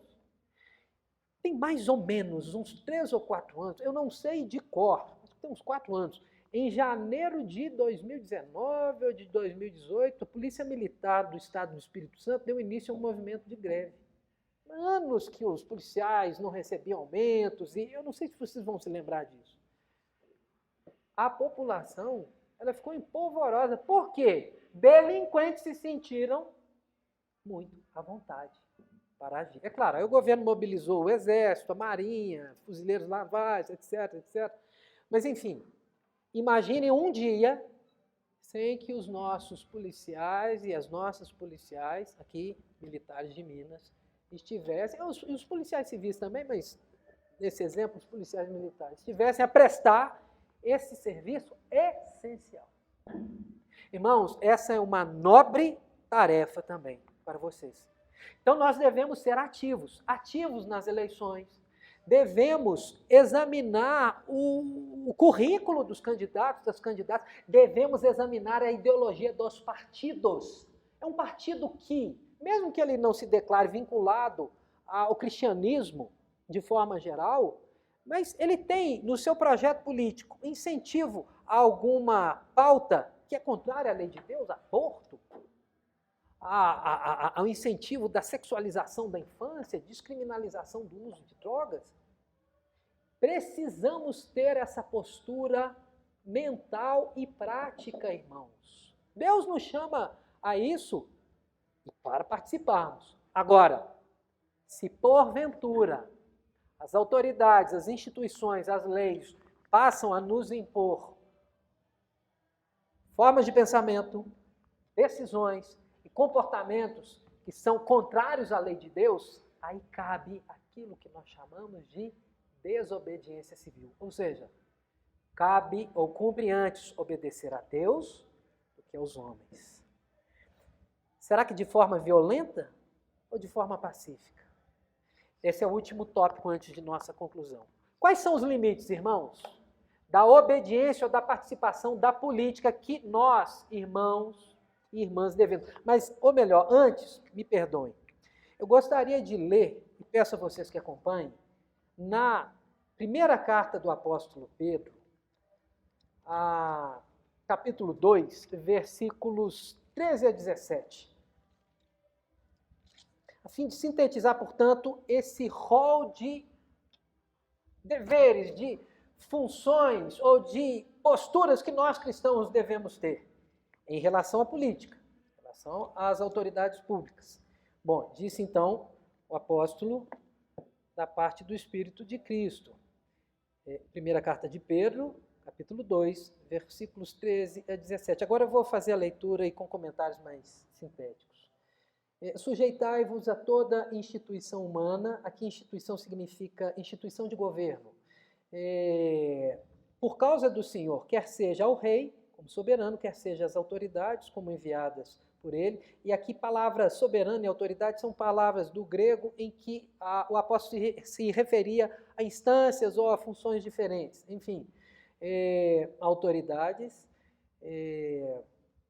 as autoridades, como enviadas por ele, por Deus, tanto para castigo dos malfeitores, como para louvor dos que praticam o bem, porque assim é a vontade de Deus, que pela prática do bem façais emudecer a ignorância dos insensatos, ou seja, cristãos e cristãs, vocês devem ser um exemplo de cidadãos e cidadãs, na obediência, na cooperação com as autoridades públicas, e se porventura, aqui é pressuposto, se você estiver no exercício de algum cargo ou função pública, então, a cumpra com honra, com denodo, seja fiel ao Senhor no exercício da sua função. Irmãos, na história dos 3 séculos e meio do cristianismo, sobretudo no cristianismo na Europa, quantos soldados não foram martirizados, ou assessores de governadores, ou mesmo autoridades públicas romanas, claro, de escalões menores, que por serem cristãos tiveram seus cargos cassados, foram presas, foram ser viciados ou foram torturados e culminaram em morte. Curioso, no hagiógrafo, no rol dos chamados santos, os cristãos católicos romanos, nós já ouvimos falar de Expedito. Quem foi Expedito? Um soldado romano que, por causa do testemunho cristão e fidelidade, ele não renunciou à fé em Cristo, não prestou... Posso estar enganado, viu, irmãos? E vocês que estão assistindo depois, está sendo gravado, consultem para verificar, porque eu não tenho plena certeza. Não sei se ele foi exigido prestar uma espécie de culto aos falsos deuses romanos, e ele se negou, porque os soldados romanos, eles tinham até um determinado ano da história do Império, o dever institucional e hierárquico de participar de ritos pagãos. Ele falou, não participo. Ele foi, portanto, expulso da tropa e foi condenado à pena de morte. Irmãos, é assim que devemos nos portar como fiéis servos do governante maior Cristo, contribuindo, obedecendo à autoridade pública. E o apóstolo segue. Porque assim é a vontade de Deus, que pela prática do bem façais emudecer a ignorância dos insensatos, como livres que sois, não usando, todavia, da liberdade por pretexto de malícia, mas vivendo como servos de Deus. Ou seja, agindo de forma fiel, pura, sem más intenções, em tudo que estivermos envolvidos quanto à política. 17. Tratai a todos com honra, amai os irmãos, temei a Deus, honrai ao rei. Pois bem, mas se o rei, que deveria cumprir a lei de Deus, irmãos, os 10 mandamentos são o fundamento legítimo de toda e qualquer lei humana e instituição humana. E se a autoridade pública não cumpre, e nós chamamos atenção, advertimos, e a autoridade pública se volta contra nós, quais são, portanto, os limites da obediência cristã às autoridades políticas? Resposta.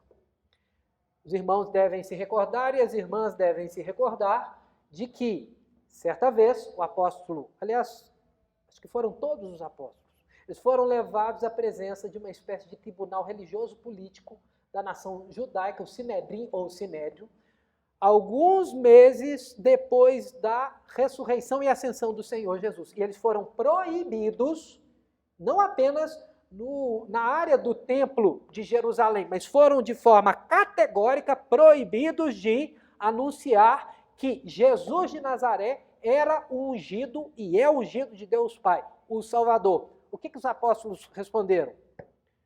Cumpre antes obedecer a Deus do que aos homens. Irmãos, aí está, portanto, a síntese. Se alguma instituição política, se alguma decisão governamental, se algum agente público nos impuser qualquer curso de vida, qualquer postura, qualquer comportamento que seja contrário à santa lei do Senhor, com nossa consciência firme em Cristo, cabe a nós dizermos: o Senhor e a Senhora me desculpe, eu devo te obedecer porque eu sou um cristão e uma cristã. Porém, o limite da minha obediência ao Senhor e à Senhora, e na verdade, aquilo que legitima o Senhor e a Senhora a exercer o poder político, é a lei de Deus. E já que o Senhor não está a cumpri-la, e na verdade está a me exigir contrariá-la, eu não posso ter qualquer outra conduta senão me negar. E me negar de forma pacífica. Irmãos e irmãs, como eu disse a vocês, há aquele que foi submetido a um tratamento por autoridades políticas ilegal, imoral e contrário ao que Deus exigia para essas autoridades públicas, mas que reagiu não de forma violenta, nosso Senhor e Salvador Jesus. O processo judicial ao qual ele foi submetido, ele estava viciado. As acusações eram falsas. Jesus foi, em última análise, condenado à pena de morte como uma espécie de insurgente contra a autoridade do governador romano e, na verdade, do imperador romano. Ele nunca fez isso. Mas ele reagiu com violência. A propósito, lembrem-se do que o apóstolo Pedro fez quando a tropa de soldados, na noite ou na madrugada de sexta-feira, chegou até a parte do jardim do Getsemane, onde o Senhor estava com os 11 apóstolos e talvez um ou outro discípulo. Pedro, assim que o Senhor Jesus foi, ou um dos agentes lá, prendeu Cristo, o que o apóstolo Pedro fez? Tinha uma espada, sacou em reação e atingiu Malco, se não me engano, é o apóstolo João, né? Não é isso? Malco? Não, Malco. Decepou uma parte da orelha. Gente, isso é fascinante. O que Jesus fez na hora? Pedro, embainha a espada agora. Não é assim que... Eu estou usando minhas palavras, irmãos. Não é assim que você deve agir. E o Senhor restabeleceu, naquele momento, esse homem que estava praticando mal contra o próprio Cristo. Irmãos, leiamos como Paulo, apóstolo, reagia às decisões das autoridades públicas, mesmo que de forma ilegal e injusta. Paulo foi preso em Filipos, ele foi encarcerado com Silas e foi chicoteado, ele foi acusado a priori de estar provocando uma espécie de insurgência, proclamando uma religião proibida. Quando ele encontra com Lídia, irmãos, é Filipos, agora eu esqueci. Filipos, obrigado, reverendo. Ele foi acusado a priori pela autoridade romana, acusado não, na verdade ele foi submetido a uma prisão sem prévio julgamento, foi chicoteado e foi encarcerado. Como cidadão romano.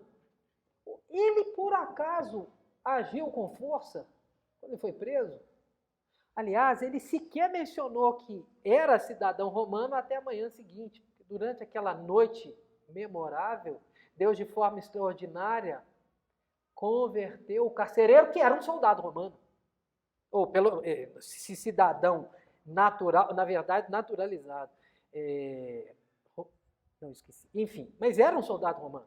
E tinha cidadania romana. Era um agente público que estava em nome do governador, Macedônia ou da Acaia e, em última análise, do imperador romano. Irmãos, a nossa resistência às autoridades públicas, ela é, por definição, tal qual a de Cristo, pacífica. Mas isso não quer dizer que eu não deva ser crítico, respeitoso das decisões das autoridades públicas, dos planos. Não devo eu, como cristão, dizer com respeito, primeiro à comunidade da igreja, mas aos cidadãos e cidadãs, isto é inadequado. E dizer, eu não me submeto. É a insurgência civil e legítima do cristão. Porém, algo que nós devemos tratar. E aqui eu encerro esse último tópico e vamos concluir. Nós devemos orar e apoiar, como cristãos e cristãs, aquelas autoridades públicas que, não se submetendo aos desmandos, aos atos arbitrários de outras autoridades públicas que perverteram as suas funções, estas se insurgem para que a ordem seja restabelecida. Vou dar um exemplo. Ele é polêmico, isso é verdade. Os irmãos e as irmãs que assistirem depois vão, inclusive, ter a oportunidade de ler. Irmãos, durante os anos da Segunda Guerra Mundial, o principal governante da nação alemã, o senhor Adolf Hitler, primeiro-ministro, ele foi vítima de tentativas de insubordinação e até de atentado. Uma das últimas tentativas de tentar retirar aquele ditador do poder, ela contou com a participação de um notável pastor luterano, que se chamava, meu Jesus, Dietrich Bonhoeffer. Irmãos, ele não fabricou artefato, bomba caseira, ele não pegou em armas, mas ele auxiliou a rede de homens que estavam envolvidos pelo bem da população alemã que já estava sofrendo há muito pelos desmandos, não apenas dele, mas do seu staff, dos seus assessores, dos seus principais generais e enfim, ministros, a retirá-lo do poder. Irmãos, pensem nisso, no que eu vou dizer, e agora eu pretendo ser o máximo claro. Não cabe ao Daniel pegar em armas para depor um governante que está usurpando o seu poder e está descumprindo o seu chamado de Deus para o exercício. Seja presidente, seja ministro de tribunal, seja senador, senadora. Não cabe a mim nem a vocês. Mas se alguma autoridade pública ela perceber que há exercício ditatorial arbitrário na nação e compreendendo que a lei civil está sendo desrespeitada por esses usurpadores, ela tem o dever diante de Deus de restabelecer a ordem. E cabe a nós, cristãos e cristãs, orarmos em favor desses agentes públicos que querem cumprir o mandado de Deus, fazendo com que a lei civil seja restabelecida, a ordem política legitimada seja reinstaurada. Nosso irmão João Calvino, ele, no último livro daquele manual de cristianismo, que são, na verdade, as institutas da igreja cristã, no seu último livro, no seu último tema, ele trata do magistrado civil, da autoridade política. E ele nos diz de forma categórica, é pecado. Nós não lemos agora há pouco, irmãos, tanto na primeira carta de Pedro, quanto na carta de Paulo aos Romanos, nós não podemos nos insurgir. Mas se alguém que exerce munus público, se alguém que tem função política, seja ela qual for, ou em quaisquer poderes, judiciário, executivo, legislativo, no nosso contexto, ela percebe que o poder está sendo exercido de forma usurpada, de forma ditatorial, a lei civil não está sendo cumprida, é sua obrigação providenciar a restauração da ordem legítima, e nós devemos orar por elas. Eu, se fosse um agente político subordinado a este, que percebe o mal, eu devo apoiá-lo. Notem o que João Calvino escreveu Um homem muito mais piedoso do que eu, meus irmãos e minhas irmãs. Está nas Institutas. O texto está menor porque ele é mais extenso. Como eu disse a vocês, é o último livro, livro 4. Ele diz o seguinte: ao cidadão comum, é o item 31, capítulo 20 do livro 4. Ao cidadão comum, eu e você, não assiste o direito de atentar contra a majestade dos reis, das autoridades públicas. Pode ser o prefeito do município, irmão, ou o secretário municipal de finanças. Não cabe. Por menor, vamos dizer, hierarquia política que ele ou ela exerce. Não cabe a mim.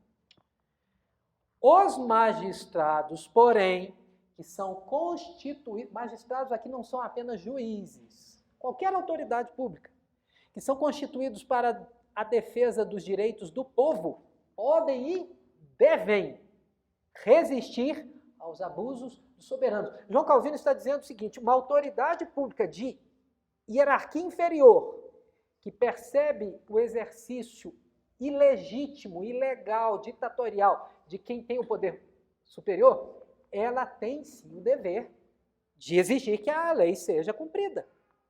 Então, eles não podem e devem. Mas se agora alguns são constituídos magistrados do povo para moderar-se a prepotência dos reis, como eram em outras épocas, aí João Calvino vai fazer referência a agentes públicos que viviam em Esparta, em Atenas, enfim, no contexto greco-romano. Então, como outrora os éforos, que foram contrapostos aos reis lacedemônios. A Lacedemônia era a região onde estava Esparta, na antiga Grécia.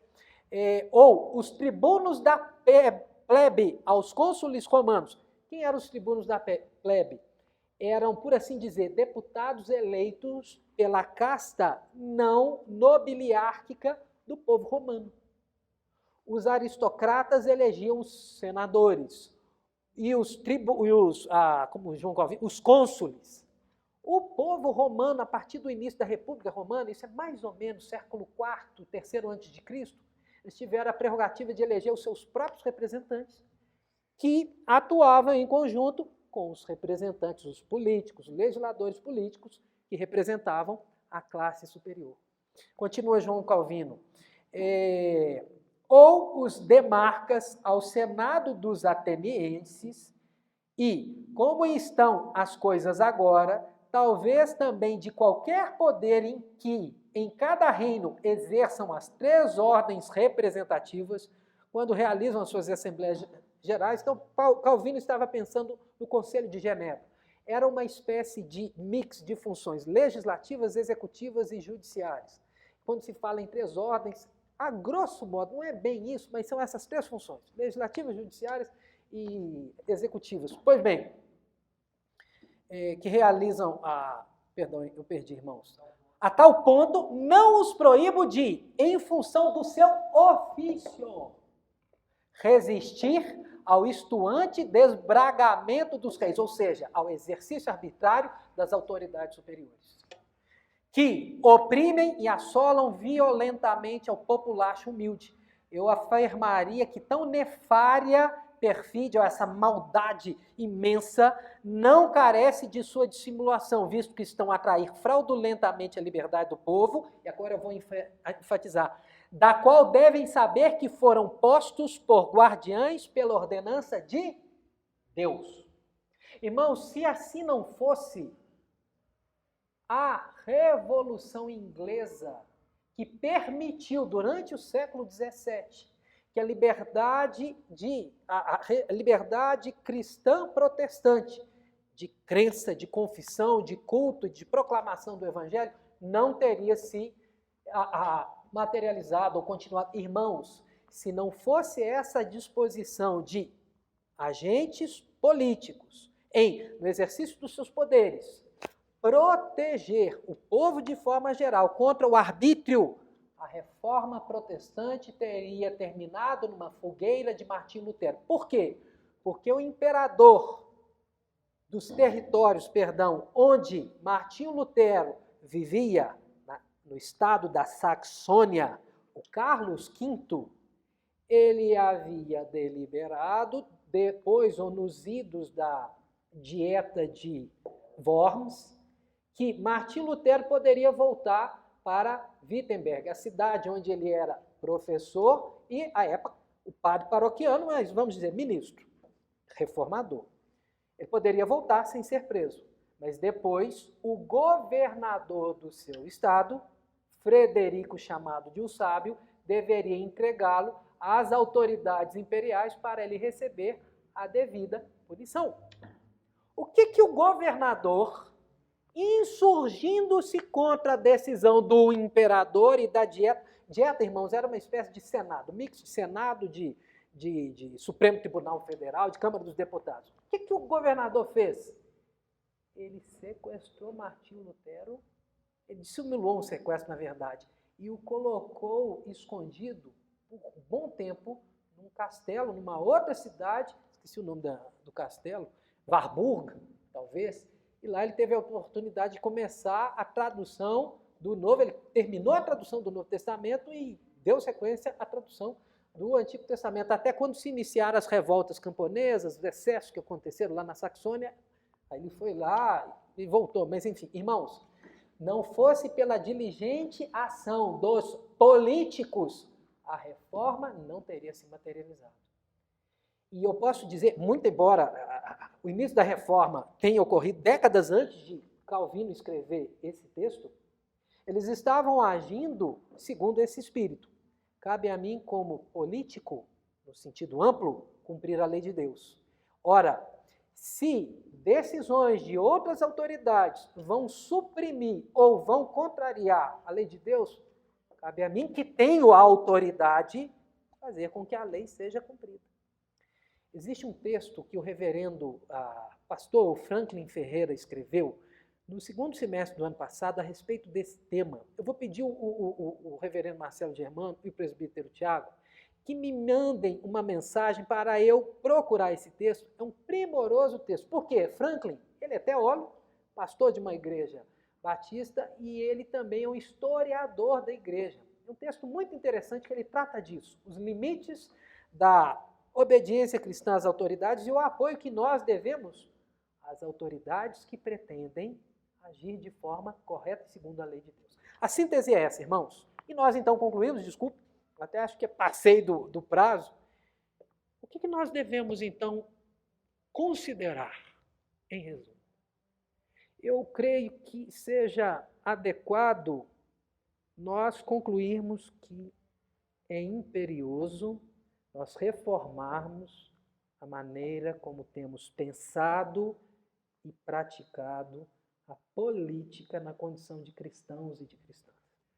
Irmãos, é imprescindível que eu e vocês, e aqui não é retórica, não é um discurso demagógico, é uma constatação e por isso eu me incluo. É necessário que nós revisemos a forma generalizada como as pessoas e eventualmente nós mesmos temos compreendido o que é a política segundo aquele padrão, aquela visão de mundo secularista e substituí-la pela forma como o Deus, que é o Senhor da política, a instituiu e a ordena como seja. Em outras palavras, é necessário, meus irmãos, que nós vivenciemos, pratiquemos a política, cooperemos, sejamos exemplares na participação política efetiva, como cidadãos do reino de Deus antes de tudo. Mas para que isso ocorra, é indispensável que nós tenhamos uma sólida visão de mundo cristã reformada para compreendermos. Nós, cristãos e cristãs, devemos reprovar e abandonar as ideologias políticas. Eu confesso que por décadas, eu tenho 43 anos, e até mais ou menos, irmãos, os 27, 28 anos, eu fui levado e eu também me interessei por uma forma não cristã de compreender o que é a política, o que são as instituições. A ideologia marxista, progressista, socialista, ela me foi incutida, em alguma medida, pela influência do meu pai. E no ensino médio e na graduação na faculdade, isso se tornou algo ainda mais evidente. Mas graças a Deus que, por uma reflexão oriunda das Escrituras e dos próprios estudos acadêmicos, eu vou parafrasear uma expressão de um filósofo alemão que já morreu há muito tempo, ele se chamava Immanuel Kant, eu costumo falar isso para amigos e amigas. Eu fui despertado do meu sono dogmático do marxismo graças a Cristo, partindo das Escrituras Sagradas. É o que nós devemos fazer, e não apenas em relação a essa ideologia humanista, mas todas as outras. É claro, meus irmãos, que nós estamos muito mais próximos e próximas do ponto de vista intelectual e prático, por exemplo, do liberalismo político, do conservadorismo político-econômico, do que? Do esquerdismo? Isso é notável, isso é notório. Ainda que existam aqueles e aquelas que se digam cristãs evangélicas, que compactuem dessa moralidade relativista, hedonista do nosso tempo, em que se diz, as pessoas, aqueles e aquelas que se dizem, bom, eu sou cristão evangélico, mas eu apoio o aborto, afinal, cabe à mulher decidir se ela pode ou não. Mas isso é completamente equivocado. Se é que nós pretendemos ser fiéis ao ensino dos autores das Escrituras Sagradas segundo o Espírito de Cristo, e não de acordo com o espírito deste tempo, dessa época. Aqueles que defendem as relações entre pessoas do mesmo sexo, em nome de Cristo, ou como uma postura cristã adequada, uso disseminado de psicotrópicos ou drogas ou meios de alucinação, de prazer corpóreo, enfim, irmãos. Nós só seremos capazes de discernir essas formas ideológicas e contrárias ao cristianismo, ou o chamado de Deus para a política, a partir do momento